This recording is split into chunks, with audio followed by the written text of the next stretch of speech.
আচ্ছা, মানুষ এবং প্রাণী ওই দুটোর মধ্যে পার্থক্য কি জানো? আমি যতটুকু জানি যে একটা মানুষের মধ্যে যে পরিমাণে একটা আত্মা বিরাজ করে, একটা প্রাণীর মধ্যেও ঠিক সেই পরিমাণে আত্মা বিরাজ করে। তো মানুষ হচ্ছে শ্রেষ্ঠ জীব এই জন্যই যে সে সবকিছু বুঝতে পারে এবং সে এটাও জানে যে আমার কোন কাজটা বা কী কাজটা আমার জন্য ভালো হবে, কী কাজটা আমার জন্য মন্দ হবে। তাই মানুষই পৃথিবীর শ্রেষ্ঠ জীব। কিন্তু তাই বলে যে প্রাণী যে আছে তার ভিতরে যে আত্মাটা আছে সেটা ঠিক মানুষের আত্মার মতোই।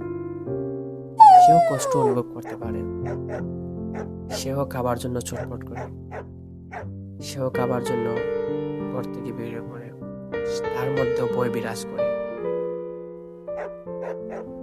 তুমি যদি তার পাশ দিয়ে যাও এবং তোমার হাতে যদি কিছু একটা থাকে তাহলে দেখবে সে ভয়েই দৌড় দিবে, কেন সে বুঝতে পারে যে হয়তো তুমি তোমার হাতের লাঠিটা দিয়ে তুমি তাকে মারতে পারো,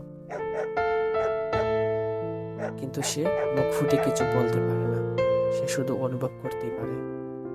আর যদিও তার কোনো স্পেশাল বা তার কোনো বাসা বা তাদের মধ্যে কিছু একটা থাকে তাহলে সেটা তারা নিজেরার মধ্যেই বুঝে, হয়তো সেটা আমরা বুঝি না।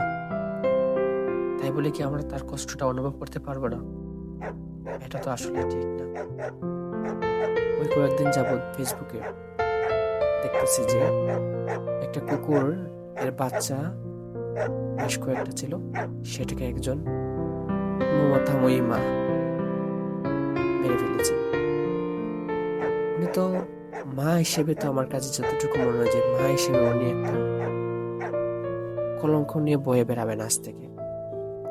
কারণ উনি একজন মানুষ, উনি মানুষ হয়ে মানুষের মতো কাজ করেননি। ওনার কি বিবেকে একবারও বাধা দেয়নি যে উনি যেভাবে ওনার বাচ্চাকে গর্ভে ধারণ করেছিলেন ঠিক ওইরূপ ভাবে একটা কুকুরও তার বাচ্চাকে তার গর্ভে ধারণ করেছিল। অথচ উনি একজন মানুষ, উনি যখন তার বাচ্চাকে গর্ভধারণ করেন উনি খুব আরামায়েশে ঘরের মধ্যেই ছিলেন। কিন্তু কুকুর কয়েকটি প্রাণী ও যখন তার গর্ভে কয়েকটা বাচ্চা নিয়েছিল, সে কতই না লাঞ্ছনা, কতই না কষ্ট, কতই না, মানে সেটা আসলে বলে বোঝানো সম্ভব না। শুধু সে জানে আর তার ঈশ্বর জানে যে সে কিভাবে কতটা কষ্ট নিয়ে বাচ্চাগুলোকে সে চলাফেরা করেছে।